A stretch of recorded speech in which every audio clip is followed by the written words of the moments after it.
नवरात्रीमध्ये देवीची पूजा केल्यानं मन प्रसन्न राहतं. या पूजेला विशेष महत्त्व आहे.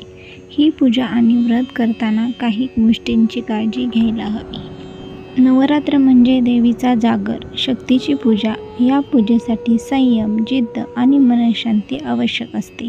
देवीची पूजा करताना काही नियमांचं पालन करणं आवश्यक आहे. शारदीय नवरात्र 3 ऑक्टोबरपासून सुरू झाली. या उत्सवात दुर्गा देवीची पूजा केली जाते. नवरात्र हा सण खूप पवित्र मानला जातो. त्यामुळे दुर्गा पूजा म्हणून नवरात्रीची वेगळी ओळख आहे. पूजा केल्यानं मन प्रसन्न आणि शांत राहतं. त्याचबरोबर सकारात्मक ऊर्जा या दिवसांमध्ये मिळते.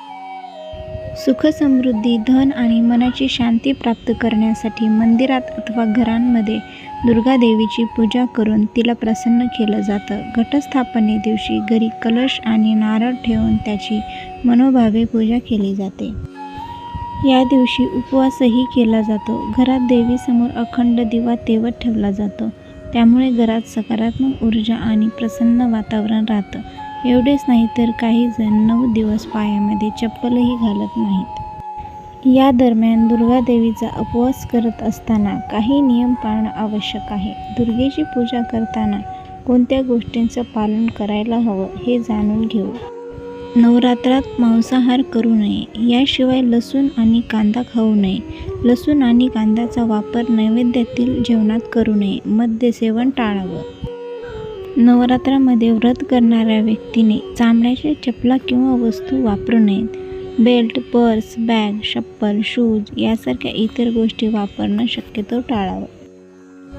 नवरात्रात व्रत करणाऱ्या व्यक्तीने अन्न आणि मीठ खाऊ नये. काही ठिकाणी सैंधव काळ्या मिठाचा वापर केला जातो. फळं खावीत. आईच्या पूजेनंतर आरती न विसरता करावी. पूजेमध्ये काही त्रुटी राहिल्या असतील तर त्या आरतीतून पूर्ण होतात असा समज असल्यानं आरती केलीच पाहिजे.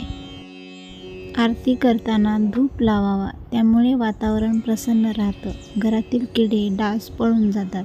अगरबत्ती केमिकलपासून तयार केली जात असल्यानं शरीरासाठी हानिकारक असते. नवरात्रामध्ये दुर्गा देवीची जुनी मूर्ती असेल किंवा मूर्तीला तडा गेला असेल तर ती वापरू नये. नव्या मूर्तीची प्रतिष्ठापना करावी. जे लोक नवरात्रात उपवास किंवा व्रत पाळतात त्यांनी दिवसा झोपू नये. त्यामुळे घरामध्ये आळसाचं वातावरण निर्माण होतं. नवरात्रामध्ये पलंगावर, सोफ्यावर, गादीवर बसू नये आणि झोपूही नये. उपवास करणाऱ्यांनी 9 दिवस जमिनीवर झोपावे. पती किंवा पत्नी यांच्यापैकी कोणीही व्रत केले असेल तर त्यांनी ब्रह्मचर्य पाळावे. तरच व्रताचे पावित्र्य राहते. व्रत करताना पूजा आणि आरती एकाच वेळी पूर्ण करा. खंड पडू देऊ नका किंवा टप्प्याटप्प्याने करू नका. त्यामुळे तुम्ही केलेल्या पूजेचा परिणाम होणार नाही. 9 दिवसांमध्ये नखं कापणं, केस कापणे किंवा दाढीही करू नये. व्रत करणाऱ्यांनी स्वच्छ धुतलेले कपडे रोज परिधान करून पूजा करावी. रोज स्नान करावे आणि घर परिसरात स्वच्छता ठेवावी. यामुळे लक्ष्मी प्रसन्न राहते. या सगळ्या गोष्टी पूर्वापार चालत आल्या आहेत.